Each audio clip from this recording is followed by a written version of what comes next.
ကုသိုလ်ကောင်းမှုလုပ်ခဲ့လို့အဲ့ဒီကုသိုလ်ကောင်းမှုရဲ့အကျိုးဆက်ကိုရရှိတာလို့အဲ့တော့ငရဲဘုံရောက်သွားတဲ့ပုဂ္ဂိုလ်တွေကလည်းပဲစိတ်ကဥဆောင်တာပဲလူဘုံလူဘဝရောက်လာတဲ့ပုဂ္ဂိုလ်တွေကိုလည်းစိတ်ကဥဆောင်တာအဲ့တော့ကိုယ့်ရင်ထဲမှာဖြစ်တဲ့စိတ်ကိုနိုင်အောင်မထိန်းနိုင်ဘူးလှပအောင်မပြုပြင်နိုင်ဘူးယဉ်ကျေးအောင်မဆုံးမနိုင်ဘူးဆိုရင်ကိုယ့်ဘဝအနေထားဘယ်လိုရှိမလဲလောကလူတွေဟာတစ်ဖက်သားကိုဆုံးမဖို့လွယ်သလောက်ကိုယ်စိတ်ကိုဆုံးမဖို့ကြတော့ခက်တယ်အဲ့ဒါကိုစကားတစ်လုံးနဲ့ပြောတဲ့အခါအတ္တဟိခိရတုတ္တမောကိုဆိုတာဆုံးမခဲ့ရ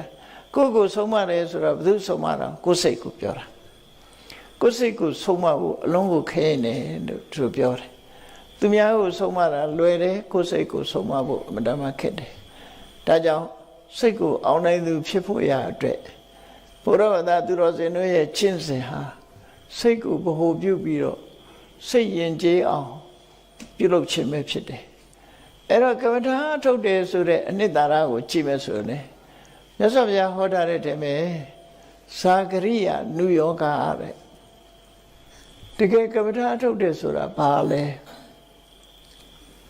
တတိနဲ့ပညာနဲ့ကိုယ်စိတ်ထဲမှာမကြာခဏဖြစ်ပေါ်လို့ရှိနေတဲ့လောဘဆိုတဲ့အညစ်အကြေးမကျေနပ်တဲ့ဒေါသဆိုတဲ့အညစ်အကြေး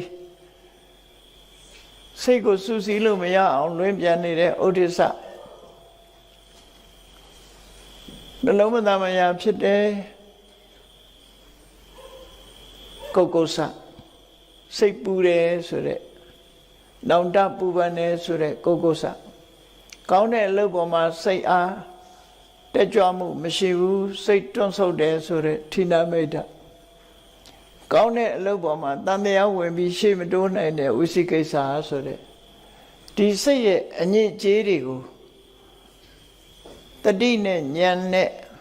အနိကကြည့်ရှုပြီးတော့ကိုယ်တဏ္ဍာမှာမဖြစ်အောင်ထိမ့်သိမ်းဆောက်ရှောက်နေတာကိုတရားအထုတ်တယ်လို့ခေါ်တယ်တရားအထုတ်တယ်ဆိုတဲ့သဘာဝကိုသိဖို့လိုတယ်ပေါ့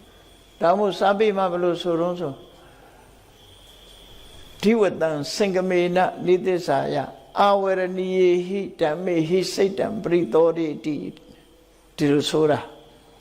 နေ့ခါမှာတဲ့ထိုင်လိုက်ဈဉ္ညာလျှောက်လိုက်ကိုယ်ရင်ထဲနှလုံးထဲမှာကုသိုလ်တရားကိုစုပ်ပိတ်တတ်တဲ့အငြင်းကြေးတွေကရှင်းထုတ်နေတာအဲ့ဒါတရားအထုတ်တာပဲနော်